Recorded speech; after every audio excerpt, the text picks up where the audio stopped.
Today's essay is entitled No Parking.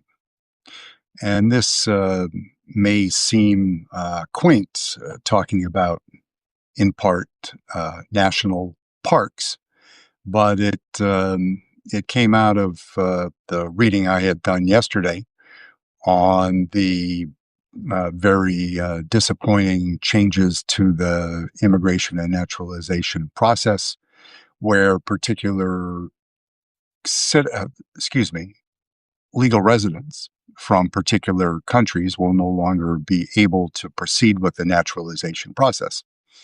The 29 countries, not shockingly, many African countries or uh, uh, countries in the Middle East, where the participation of those folks from Afghanistan, as we have learned recently from the Trump administration, that the brave men and women that helped us during our long visit in Afghanistan, that assisted the American military and intelligence community, and they were given the right to come to our country as a thank you, and knowing that to remain there or to return there would mean almost certain death at the hands of the Taliban regime. But that was blown up after the unfortunate deadly incident where the two National Guard troops were shot in Washington, D.C. So the national parks, which is something we all know and love, if we don't perhaps patronize them as much as we would like to, but they are part of the splendor of our country, and certainly something that visitors to the country would like to see. Like the reference yesterday to the Freedom Trail in Boston, Faneuil Hall Marketplace, Faneuil Hall itself as the cradle of liberty. That can be sort of Independence Hall in Philadelphia.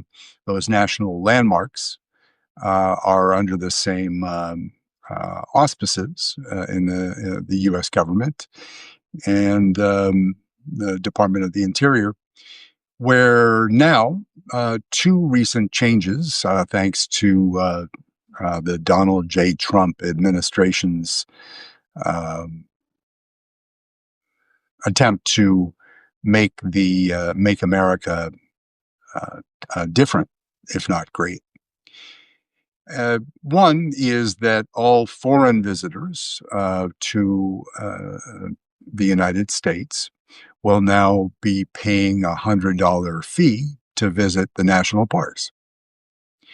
Now, whatever side of that equation you find yourself on, whether you think that there's some merit in the decision to do so,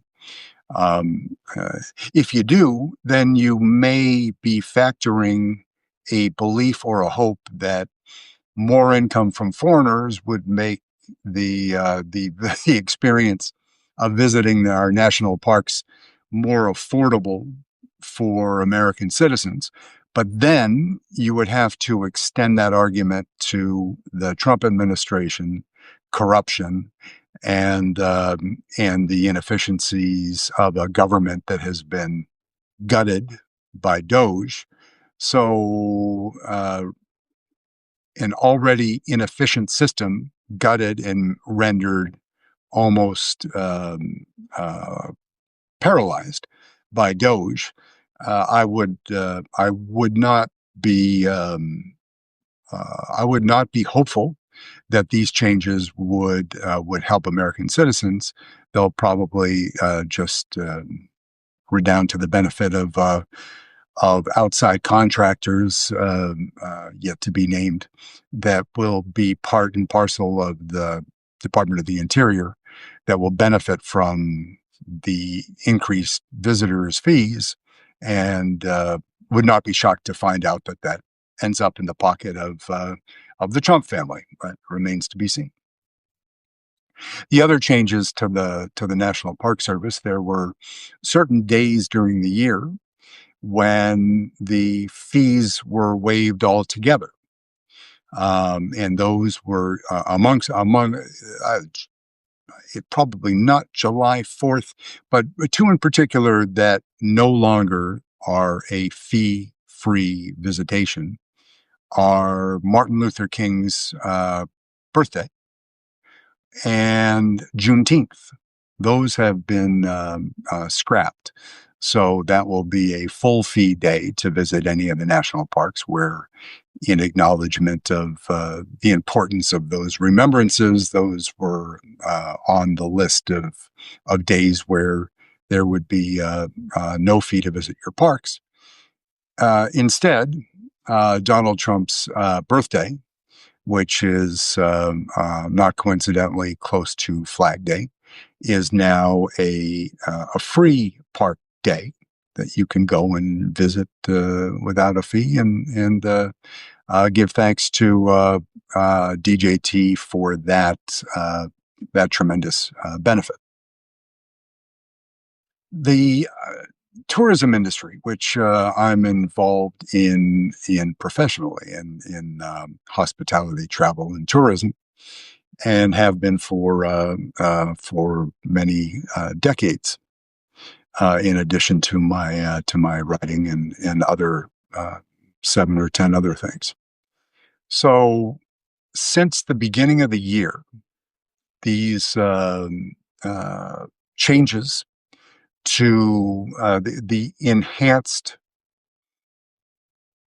scrutiny on visitation, immigration, and visas, which is something that's very broken right now and needs to be overhauled and fixed well ahead of the World Cup. 2026 is just a couple weeks away. So, yeah, get busy. But since the beginning of the year, uh, modest estimates, the impact on the United States in both GDP, tax income, and other is close to $28 billion in lost, I'll call it, revenue. So obviously, visitors come, they spend money on hotel rooms. They spend money on flights and transportation and on goodies, keepsakes, T-shirts, meals, entertainment, and the like. All of those things provide GDP to the country and to the country's businesses, but it also local, state, and local governments and federal government benefit from fees and taxes. When people come to visit, they pay, quote unquote, kind of the full boat when they come. So they're paying fees to come in and out of the country. They are paying taxes that are federal, state, and local. So it's a lot of money. It is. I mean, it's 10 times more than even the Trump administration has made for their families this year, which is estimated to be between $3 and $4 billion. But we're still have a couple weeks left in the year, but it's upwards of when I looked at it last night, it's $28.5 billion in lost revenue. To extend for the sake of argument, as I did in earlier streams, in earlier essays, that giant cash cow, which is the World Cup, and we're talking many, many, many billions of dollars for a discrete event. So not only are your fellow countrymen being injured by ICE and these Trump poorly trained Trump militias, armed militias that had their firearms training cut in order to get the more officers on the street in a more timely manner. Um, then there is, beyond physical injury and injury to the fabric of our country, to our democracy, to rule of law, there's a real economic impact to this. So I would uh, my clarion call, my oft repeated request is collective action. Do what you can do yourself. Don't wait for someone else to take action. And just whether that is canceling your Prime membership, as I did, as we did as a family, or making your purchasing decisions according to your values. If your values are to support your coworkers, your countrymen, the beautiful country that we have come to know and love, then use that power, because united, that's that is a lot of nickels, dimes, quarters, no longer pennies, but it matters. And your countrymen and women will thank you, because the proof is there that that impact is real. And it's easy because there is the fire hose of destruction and no news and fake news and Fox News and all that coming all the time. It's easy to it's exhausting. And like, well, can I just wait this out? Can I just keep my head down, stay out, stay quiet, and let it all end, and then we'll pick up the pieces and put it back together? It doesn't really work that way, because the the Project 2025 playbook is to overwhelm the senses of the citizenry so that they become numb to all of the things that are being broken. And that goes for the corruption, that the money that the Trump family is taking from Kingdom of Saudi Arabia and UAE. Not saying taking it and illicit, not stealing it. They're being compensated for access to your government. So, in your name, the family is being enriched for the generations of Trumps and Witkoffs and such people on out for many generations. But it's not benefiting the American people. It's harming the American people because of, you've heard it before, because of tariffs, because of broken, purposefully broken healthcare system, that they are walking in the opposite direction of making any productive or meaningful changes. So all this being done in your name to the benefit of other people, either foreign governments. China is having an absolutely wonderful time of it right now. You noticed that their economy, their trade surplus exceeded $1 trillion for the first time. It's the first time in history. Only the U.S. or China could have a trade surplus of that size, just because of the market dynamics. But China got there first. They're going to maintain that position over the U.S. as long as the silliness of the tariffs continues, and probably well out into the future. China is benefiting, and they have the money then to expand their economy, expand their indigenous chip industry through Yahweh, and to vastly expand their military. They have the money to spend on ships and planes and drones. They've got the army. They have the million plus. They have the 650,000 individuals that work for the intelligence function of the Chinese Communist Party. 650,000 people focused on beating the U.S. militarily and economically. Economically, most importantly, that's in chips, what we've talked about before, and the Trump administration handed them that extra Christmas gift with the A200 NVIDIA chips that the Trump administration is now allowing China to purchase, so they can speed up the process where they pass the U.S.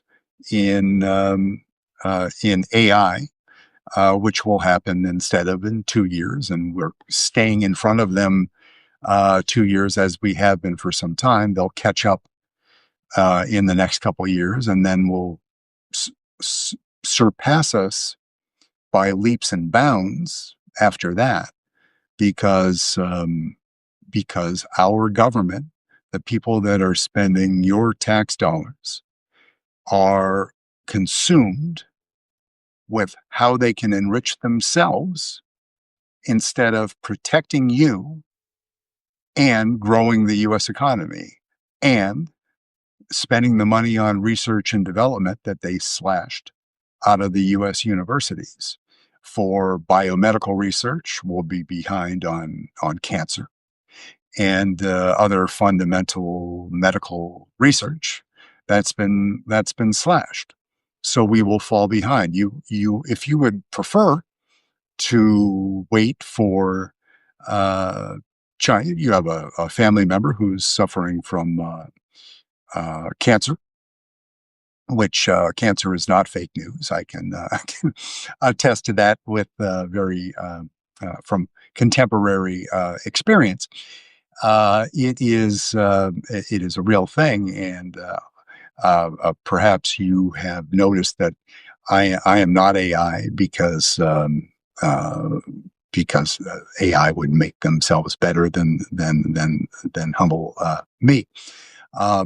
But if we slash all of the money from the research, China will get ahead, which means that we'll be dependent on them for new developments in cancer research, and or we'll need to purchase from them the drugs that they develop, because the Trump administration slashed the research funding for our leading universities. And so that puts us behind China, and perhaps behind Western Europe, the EU as well, because America first is actually Trump family first, Russia second, Vladimir Putin, and the American people third at best. So you've heard the expression, sloppy seconds. It isn't even that good, right?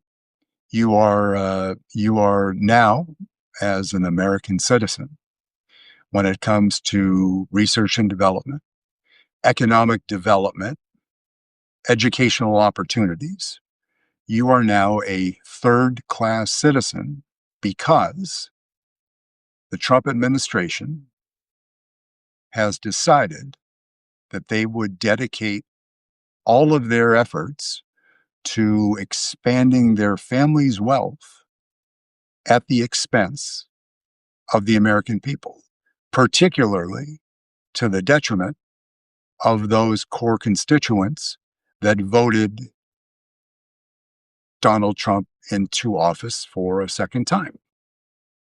So That is, it's regrettable for all of us. There isn't any sh- shade, as the kids say, or ill will, or maybe a little bit, that those that decided to vote him in for, as we spoke about yesterday. There are people that voted for Trump for financial interests. My family finances come first. So the tax cuts benefit my family. I'm talking as the hypothetical person because I'm not the rich guy. Um, but they benefit us, so it's justified. And I stand by my decision to vote for Trump in November 2024. Okay. I was having this debate with somebody on Substack yesterday. That could be fine. And I can, I'm with you. I mean, I can understand that. I can't support it, co-sign it. I can't, it ain't for me. It isn't the lesson that I would hope to teach any of the younger people in 1, 2, or 3 degrees of consanguinity in my life. But I understand that, you know, selfishly, me first, and then everybody else. Okay. But if you're standing with the Trump administration in December of 2025, a year into the administration, knowing everything we know now, not I wonder how it's going to be, you already know. So if you're still standing with them, then you get what you get. You get what you get because you're making an unprincipled decision to support an administration that is hurting Americans, lots of them. There are many people that voted for more cruelty for Black and brown people, clearly, because there are people you see cheering when when these raids in Chicago and Los Angeles and since they are targeted predominantly at cities with near majority minority populations and or run by mayors that are from diverse populations. And there are many people s- cheering that. There are many Republicans in Congress remaining quiet about it, even though their own constituents are being injured. Bad on them. There are many of these people are in non-competitive districts, and they're like, well, you know, I don't need to raise my head above the parapet and scream bloody murder when Donald J. Trump is committing bloody murder in the Caribbean because yeah, I've got a safe seat, and why do I want to upset this? Now, if you step back and you think about it in that context, your children are going to hate you. Your grandchildren are probably going to hate you because you have traded your comfortable position in government for your dignity in support of a racist administration that is destroying our country. So, you know, if you're carving a Christmas goose or whatever the heck you do at Christmas, sounds like Dickens, right? That and the young kids start asking you questions like, "Why, Dad? Why are these people being blown up? These two young men who aren't going to be going home for Christmas that were hanging on to the remnants of a boat in the Caribbean in September, and the upwards of 100 others that have been killed. Why, Daddy? Why are these people not going home to celebrate Christmas with their families?"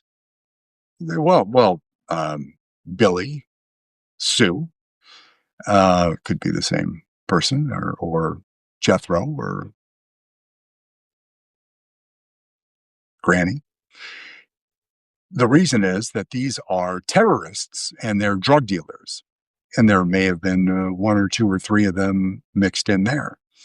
Um, but you're going to support an administration that is killing at a rate of 10 or 20 to 1 in order to possibly curtail drugs going to largely Europe from that area of the world,